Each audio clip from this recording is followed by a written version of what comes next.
слышите хруст снега под ногами? Это идет Дед Мороз. Я получила заказ сшить костюм Деда Мороза. Мне поставили две главные задачи, чтобы костюм был в русском стиле и выглядел богато. А что может сделать костюм роскошным? Конечно же, бархат и меховая аппликация на нем. В процессе пошива я снимала видео. Когда начала его монтировать, видео получилось слишком длинным. И поэтому я решила вынести отдельным видео меховую аппликацию. Творческий процесс создания аппликации покажу на воротнике. Первое, что нужно сделать после раскроя, продублировать все детали, на чем будет аппликация. Снимать я начала не сразу, поэтому вы сейчас видите основу перед и спинку уже стачными, с пришитыми фрагментами меховой аппликации. А это рукав кафтана. Шапку и варежки я тоже полностью продублировала, но они уже сшиты, поэтому их вы увидите в следующем видео. Выкройку воротника переношу на бумагу, в моем случае это обои. Бумажные выкройки переда и спинки я тоже вырезала для создания будущего рисунка аппликации. Отмеряю ширину меховой опушки по всей длине края воротника. У меня она уже начерчена. Это для вас я показываю последовательность работы. Приступаю к творческому процессу создания зимних узоров. Ранее на картоне вырезала шаблоны фрагментов рисунка. Некоторые из них я пронумеровала, чтобы быстрее их находить. Шаблонов получилось много. Вензелечки нарисовала по филиграннее, поморознее, чтобы было побольше завитков. Плоттера у меня пока нет, поэтому их вырезала вручную, где ножницами, а где канцелярским ножом. Особенно повозилась со снежинкой. Ее, кстати, я вырезала сначала из бумаги, затем бумажную снежинку приклеила к картону и только потом вырезала на картоне, чтобы она была симметрична. Продолжу творческий процесс. Прикладываю картонные шаблоны, смотрю, обвожу. Оцениваю созданную композицию, что не понравилось, стираю. И снова прикладываю, смотрю, оцениваю, обвожу. Вот здесь плохо видно, я еще неопытный оператор. Оказывается, настроить режим съемки – это целое искусство, которое я еще не освоила.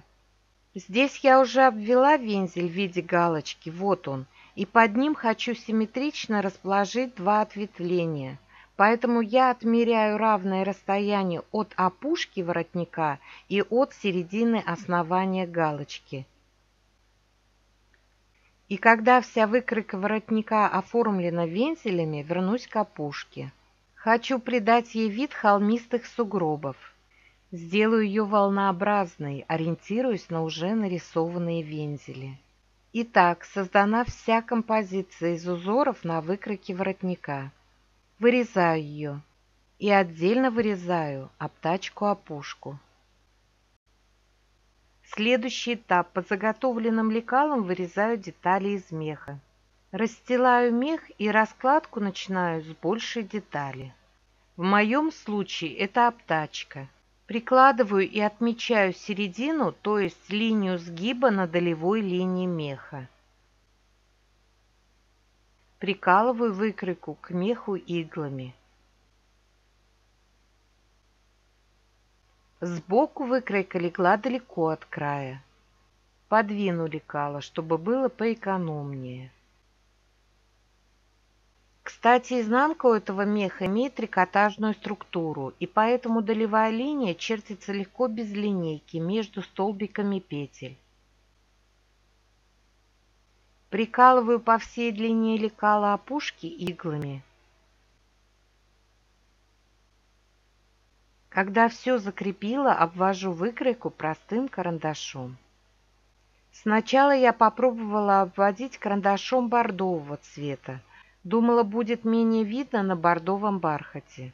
Но нет, он, во-первых, плохо рисует по меху, приходилось его мочить.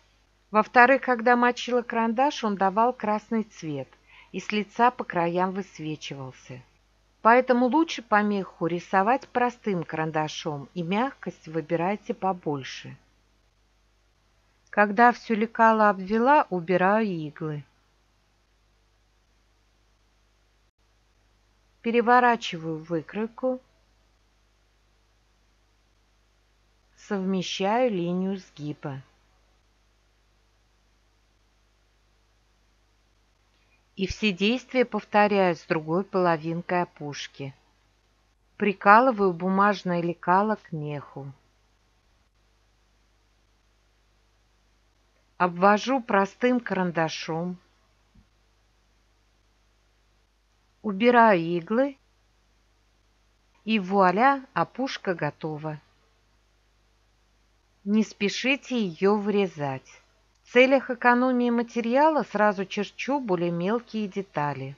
Из мелких выбираю самую крупную деталь и обвожу. На меху вензель располагаю впритык к обтачке и обязательно соблюдаю долевую линию. Далее из оставшихся мелких деталей выбираю самую крупную. Понадобится 2 таких меховых вензеля, поэтому, чтобы не нарушать направление ворса, на лекале начертила условную долевую линию. Смотрю, сколько сантиметров надо отложить от долевой, которая начерчена на меху, до долевой на лекале. Черчу долевую для вензеля. Прикладываю его на мех, совмещая линии долевых и обвожу. Видите, нижний хвостик у меня немного выступает за линию первоначальной долевой, но это не критично. Переворачиваю вензель, отмечаю расстояние до линии условной долевой, черчу ее. Прикладываю лекало, совмещая долевые линии, и обвожу симметричный вензель. Смотрите, сначала я начертила 3 детали. Потом для экономии времени и материала начертила еще 4 более мелких вензелечка. В этом случае я не чертила долевые линии. Думаю, я их не сильно нарушила, располагая вензелечки относительно предыдущих узоров. Итак, перехожу к бархату. Начертила среднюю линию воротника и отмеряю мелом ширину меховой опушки по всей длине края воротника. Начертила линию обтачки, среднюю линию, добавила еще линию плеча. Чем больше ориентиров, тем точнее расположу симметричные вензели на основе. Теперь беру бумажную выкройку обтачки и прикалываю ее к бархату иглами. И вырисовываю волны на опушке воротника. По ним я тоже буду ориентироваться, рисуя вензели. Убираю иголки. Следующий этап. Перехожу к меховым узорам. Начну с середины воротника и опять же с самой крупной детали. Прикладываю картонное лекало на воротник, соблюдая среднюю линию, и обвожу мелом. Раскладываю выкроенный узор из меха, совмещая все линии. И прикалываю иглами к основе. Начинаю прикалывать с нижнего уголка. Смотрю, чтобы серединка была совмещена.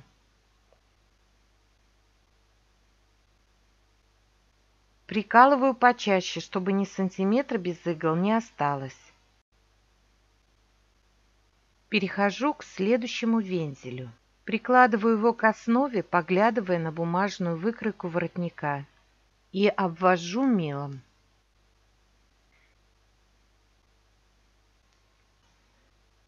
А сейчас буду чертить симметричный вензель.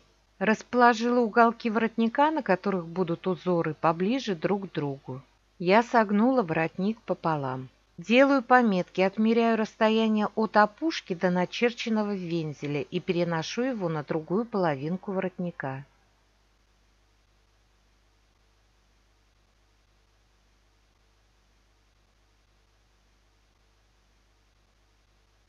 И от линии горловины тоже делаю пометки.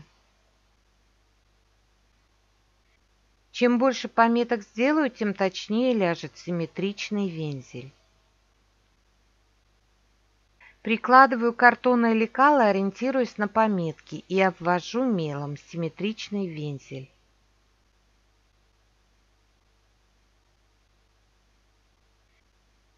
Выкладываю меховые узоры, совмещая все линии. Прикалываю вензели к основе иглами.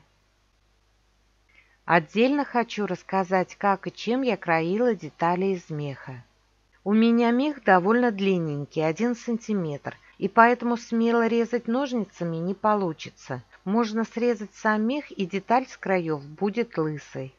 Поэтому сначала я взяла скорняжный нож и им начала вырезать мех, но трикотажная основа распускается и махрится даже при малейшем подтягивании. Тогда я взяла обычное плоское лезвие, попробовала вырезать им, но история повторилась. Все-таки воспользовалась ножницами с тонкими концами. И, пробираясь кончиком через заросли меха как можно ближе к основе, потихоньку вырезала меховые узоры. Первое время с непривычки мышцы кисти руки очень болели. Перехожу к приметыванию мехового вензеля к бархатной основе. Убираю выпавшие ворсинки. Нить беру белого цвета, когда притачаю, сметку убирать не буду. И приметываю не сметочным швом, а швом шаг назад. То есть с лица вкалываю иглу перед предыдущим проколом на 1 стежок назад, а с изнанки провожу иглу на 2 стежка вперед и вывожу на лицо. Сначала я попробовала притачать без сметки меховой узор, только приколотый иглами к основе, но он очень сильно съезжает и деформируется. Во-первых, мех на трикотажной основе, и эта основа растягивается при движении под лапкой машинки. Во-вторых, ворс на бархате выполняет функцию пружинок, и погрешность выходила аж до 5 мм. Поэтому приметываю вензель к основе пожестче. На приметывание этого фрагмента у меня ушло минут 30 времени. Кропотливая работа.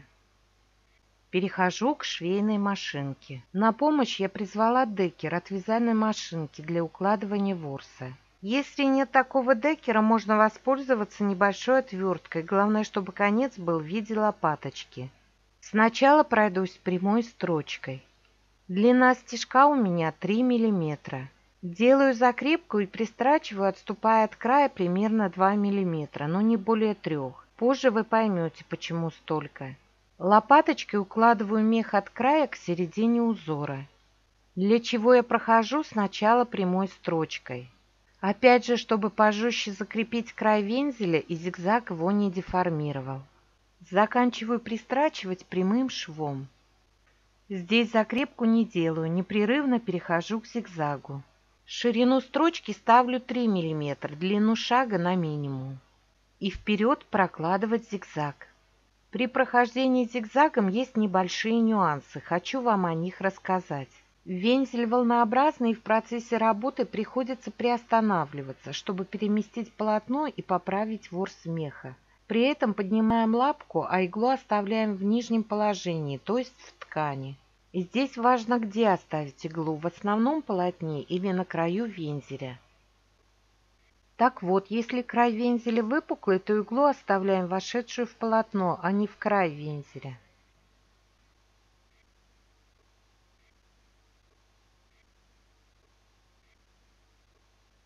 Если край вогнутый, то иглу оставляем вошедшую в край вензеля. Так зигзагообразная строчка получается более ровной и лаконичной, и при повороте полотна выходит минимальная погрешность расстояния между стежками. Это последняя строчка, которая закрепляет узор. Все, делаем закрепку и обрезаем нити. Вот такой воротник получился. Хочу обратить ваше внимание на опушку. Изначально на бумажной выкройке были только волны, не было вот этих завитушек. Слишком уж много меха было на опушке, и я решила сделать ее поизящнее, пофилиграннее, и перекроила ее.